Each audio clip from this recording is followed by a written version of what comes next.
Jadi harus selalu dipastikan obat dan makanan itu tadi apa? Aman, bermutu, dan berdaya saing. Melanjutkan apa yang disampaikan oleh Bapak Haji Alifuddin. Sekarang nih, kami Badan POM ya kalau bisa segera menerbitkan izin edar vaksin. Tapi karena keamanannya harus benar-benar terukur, diperhitungkan efek sampingnya apa, manfaatnya apa, ya maka harus melalui tahapan yang benar-benar selektif, tahapan demi tahapan yang nggak boleh diabaikan demikian begitu saja, ya. Karena jangan sampai nanti setelah divaksinasi malah efek samping yang timbul. Bisa saja efek sampingnya langsung, bisa saja dalam waktu jangka panjang. Ya, jadi dipastikan aman, bermutu dan berdaya saing. Kelihatan ya, 3 pilar. Sistem pengawasan obat dan makanan ini terdiri dari 3 pilar. Yang pertama adalah pelaku usaha. Bapak Ibu sebagai warga masyarakat, sebagai konsumen, mungkin juga ada yang pelaku usaha, mungkin yang punya toko. Ya. Jadi pelaku usaha yang harus tahu persis produk yang dijualnya atau yang diproduksinya ini aman tidak, bagus tidak, ya. Ini tanggal keluarannya berapa? Ya, itu pelaku usahanya yang harus bertanggung jawab. Kemudian yang kedua, dalam pengawasan obat dan makanan, ya, di sini pemerintah punya peranan yang sangat besar. Pemerintah di sini baik pemerintah pusat, daerah, ya, kabupaten, ya, termasuk juga DPR RI, DPR provinsi dan kabupaten juga, karena semuanya diatur di sana bagaimana memastikan kemaslahatan umat, ya, dalam hal produk yang diproduksi itu di setiap daerah benar-benar aman, ya. Jadi pemerintah harus bekerja sama seperti yang ada di depan Bapak Ibu. Kami duduk bersama, bukan sekedar duduk bersama, tapi memang punya komitmen bersama memastikan obat dan makanan nanti yang beredar di Kayong Utara ini benar-benar aman dan layak dikonsumsi, dan juga nanti menghasilkan produk-produk yang bisa bersaing dengan daerah lainnya. Dan yang terakhir siapa? Masyarakat, ya, masyarakat sendiri yang paling penting, ya, dalam pilar pengawasan obat dan makanan ini. Badan POM dalam hal ini Balai Besar POM di Pontianak mengawasi peredaran produksi obat dan makanan di seluruh Kalimantan Barat. Gak mungkin kami bisa datang memeriksa toko, kios, warung, air minum isi ulang, air minum dalam kemasan, bakso mie setiap saat. Gak mungkin Bapak Ibu, mau bagaimana caranya? Gak mungkin juga institusi lain, dalam hal ini Dinas Kesehatan, ya, yang dipimpin oleh Bapak Wakil Bupati, ya, dengan perindak di tempat ini, kepolisian di tempat, gak mungkin juga ngawasin semuanya, gak mungkin. Yang menjadi pengawas untuk diri sendiri adalah ya kita. Sama seperti kalau Bapak Ibu membeli barang, katakanlah beli handphone, handphonenya dicek dulu nggak ya? Bisa nyala tidak ya? Bisa lewat tidak ya? Dicek dulu semuanya. Harusnya untuk makanan yang masuk dalam tubuh kita dicek juga semuanya. Cara ngeceknya seperti apa? Nanti itu akan kita pelajari bersama. Sedikit saya sampaikan Bapak Ibu ini mengenal sedikit tentang Badan POM. Badan POM itu melakukan pengawasan di hulu dan di hilir, melakukan pengawasan pre-market dan post-market. Ya. Pertanyaan saya sekarang, mungkin ada Bapak Ibu yang tahu yang dimaksud dengan pengawasan pre-market itu apa ya? Boleh angkat tangannya. Jadi pengawasan pre-market itu pengawasan sebelum diedarkan. Ya, saya ya diperiksa dulu hasil uji labnya memenuhi syarat air minum tidak, ya. Kemudian diperiksa juga orang-orangnya, katakanlah ini orangnya punya dari struktur organisasi, ada manajer produksi, ada manajer quality control. Kemudian diperiksa juga laboratoriumnya ada atau tidak, ya. Setelah itu semua diperiksa, ya, baru nanti kami memberikan rekomendasi untuk mendapatkan izin edar. Baik makanan, minuman, kosmetik, obat herbal, hal yang sama. dilakukan. Untuk memastikan apa? Bahwa produk yang diproduksi itu tidak asal-asalan, tapi berkualitas baik. Itu pengawasan pre-market. Tadi ya, sekarang pengawasan post-market. Ya, apa pengawasan post-market? Sesudah diberikan izin edar, maka kami periksa lagi di lapangan. Kalau misalnya Bapak Ibu ada yang punya toko, apotik, pernah didatangi oleh Balai POM untuk membeli sampel, jadi dibeli untuk dilakukan diuji. Jadi harus dipastikan ini memenuhi syarat tidak. Nah, laboratorium kami terstandar ISO 17025, dan kemarin kita juga ikut berkontribusi membantu pengujian COVID. PCR kami dipinjamkan ke pemerintah daerah karena kita juga menguji DNA. Jadi misalnya uji for sign, apakah produk tersebut ada unsur non halalnya, itu di kantor kami juga bisa. Itu termasuk apa? Pengawasan post market. Ya. Tujuan pengawasan pre-market dan post-market sekali lagi adalah memastikan apa? Obat dan makanan yang beredar dan dikonsumsi masyarakat benar-benar apa? Aman. Ya, dan itu yang kita hindari. Bapak Ibu, beberapa produk yang diawasi oleh Badan POM, pertama adalah obat. Ya. Jadi kalau disebut obat dan makanan itu jangan asumsinya hanya obat dan makanan tok seperti yang ada di depan kita. Enggak. Obat dan makanan itu obat, makanan itu sendiri, baru kosmetika, obat tradisional atau jamu, suplemen makanan, bahkan rokok sekalipun. Ya, kalau bapak-bapak sendiri ada yang merokok ya, tapi sekedar pengetahuan itu juga kami awasi. Ya, gitu. Pertama, kembali ke sini obat. Obat ini dibutuhkan pada saat apa? Pada saat kita sakit. Ya, harus dipastikan bahwa obat itu benar-benar pertama terdaftar di Badan POM. Ya, kalau tidak terdaftar di Badan POM, jangan beli obat. Termasuk vaksin tadi itu. Ya, cara untuk mengetahui obat itu terdaftar di Badan POM gampang Bapak Ibu.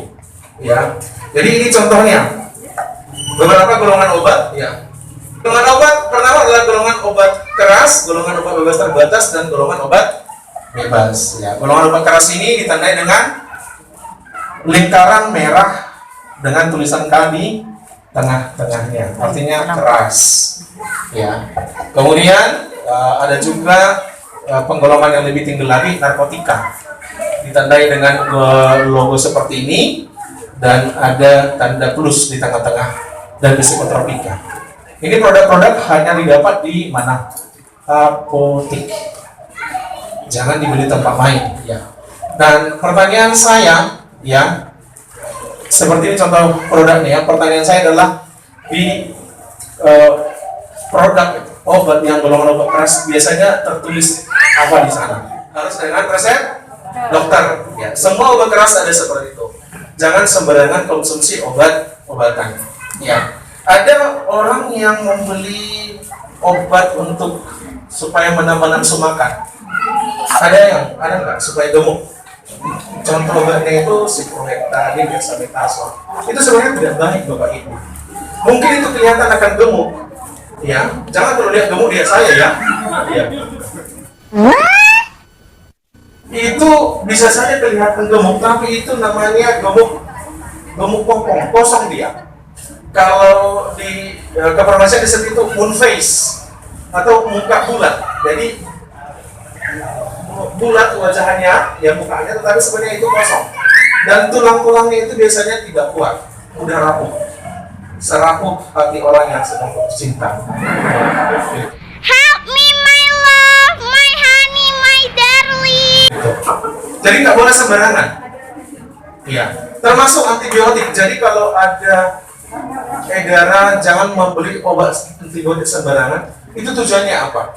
Kebetulan minggu ini atau pekan kesadaran antibiotik. Kenapa? Kalau antibiotik itu sembarangan digunakan, itu akan menimbulkan resistensi mikroba. Artinya, mikroba itu nanti tidak akan mampu lagi dibunuh oleh antibiotik. Dan kalau itu terjadi 20-30 tahun ke depan, kalau terjadi infeksi karena mikroba, tidak ada lagi obatnya. Untuk menemukan satu obat Bapak Ibu itu tidak gampang, susah. Sekarang vaksin aja ini kan sudah banyak step, sudah banyak tahap itu yang dilalui sebenarnya. Biasanya menemukan satu vaksin bisa 5 sampai 10 tahun. Tapi kalau tetapi bukan berarti step-stepnya itu melanggar ya, enggak. Tetapi dengan protokol yang dipercepat, dengan memperhitungkan berbagai konsekuensi, berbagai pertimbangan, dan tetap sekali lagi harus aman. Ya. Kembali ke sini, kalau flu itu kan disebabkan oleh apa? Virus. Jadi nggak akan nyambung. Justru kalau kita makan antibiotik, secara seperti itu, mikroba atau bakteri yang baik dalam tubuh kita akan terganggu keseimbangannya dan itu akan merusak kesehatan. Ya, oke. Itu adalah obat golongan obat bebas terbatas. Ya, lingkaran biru. Ya, ini bisa dibeli di mana nih, Bapak Ibu? Saya ingin tahu. Di apotek dan toko obat. Kalau ada di warung sebenarnya nggak boleh, karena ini harus ada seorang asisten apoteker atau tenaga teknis farmasi di sana untuk mengawasi. Kalau ini apoteker di apotek. Dan yang terakhir adalah golongan obat bebas warna hijau. Ini di mana saja boleh dibeli, Bapak Ibu yang kami hormati. Ya. Untuk mengenal bahwa obat itu terdaftar di Badan POM. Ya, maaf di materinya terlewat ya. Nanti Bapak Ibu bisa lihat kalau di sana tertulis BPOM RI DKL. Berarti itu obat merek dagang, golongan obat keras, dibuat di Indonesia. Obat itu ada 2 jenis secara umum, obat generik dan obat merek dagang. Bapak Ibu dari segi kualitas itu obat generik jangan diragukan kualitasnya ya.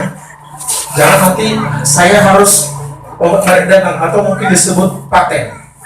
Ya, itu secara kualitas dengan obat generik sama saja. Ya, tidak boleh di bawah standar, itu diuji semua oleh Badan POM. Itu terkait dengan bisnis ya, kalau merek dagang dan sebagainya.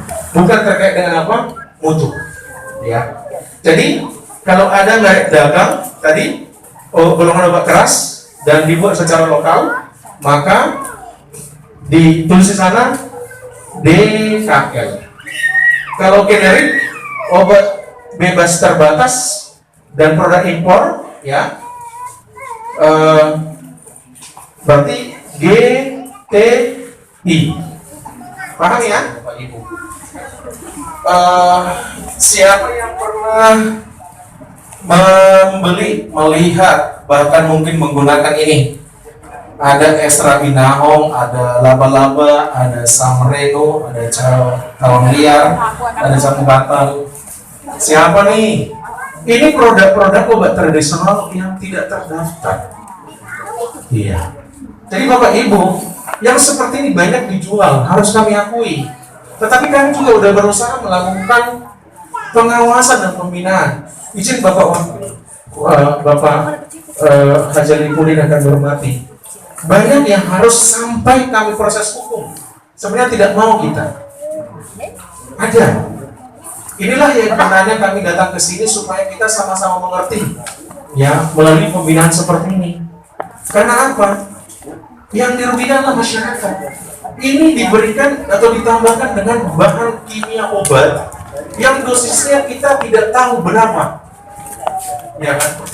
Kalau misalnya seperti tadi obat kan asam mempenama, paracetamol dan sebagainya, dosisnya berapa?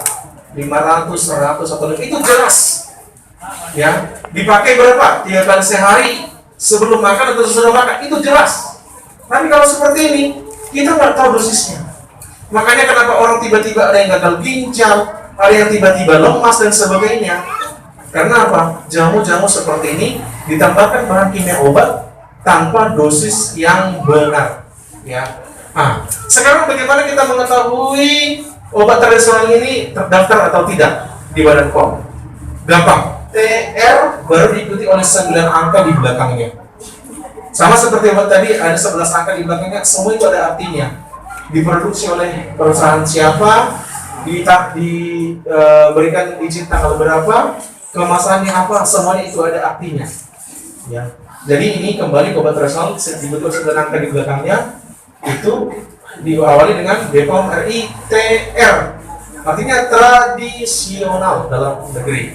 Kalau yang luar negeri, TI, benar banget. Sekarang kosmetik, Bapak Ibu, iya. Ini baru sebagian kecil kosmetik yang tidak terdaftar.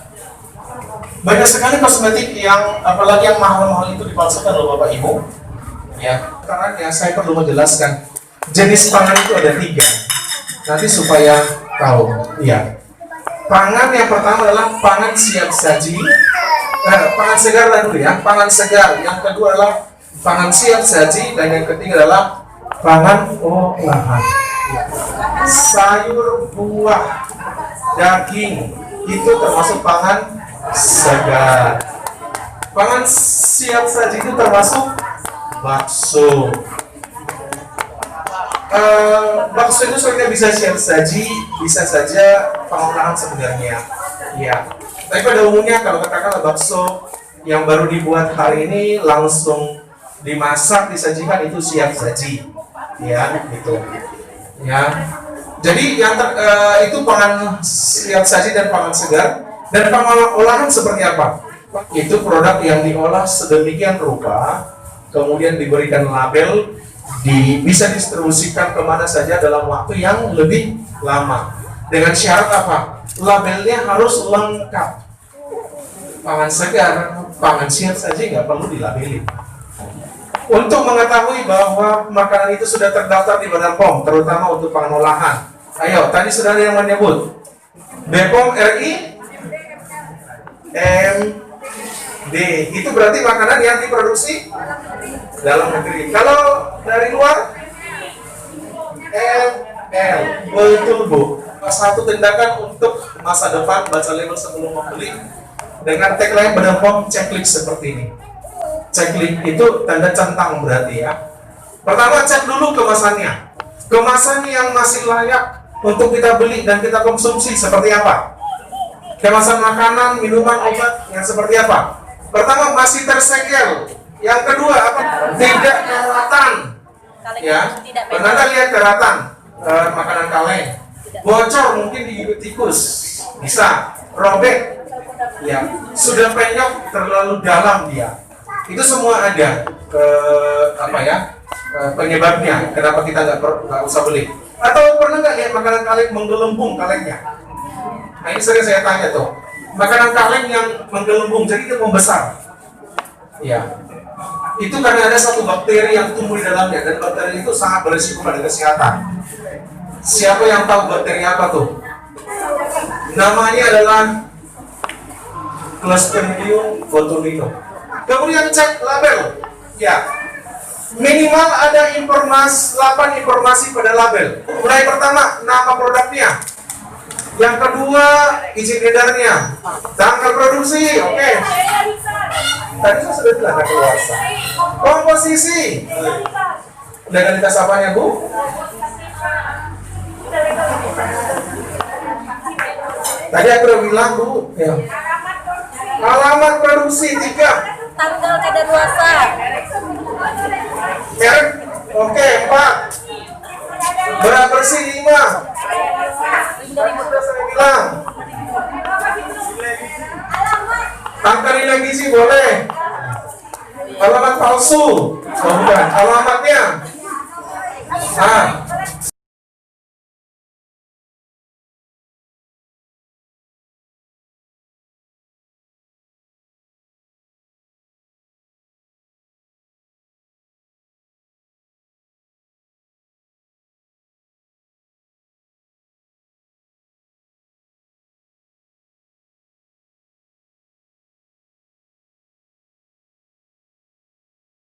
Oke ya, jadi dalam label harus ada informasi-informasi tersebut. Kalau tidak ada, berarti itu sebaiknya jangan dikonsumsi. Atau kalau perlu penjelasan, silakan hubungi Balai Besar POM di.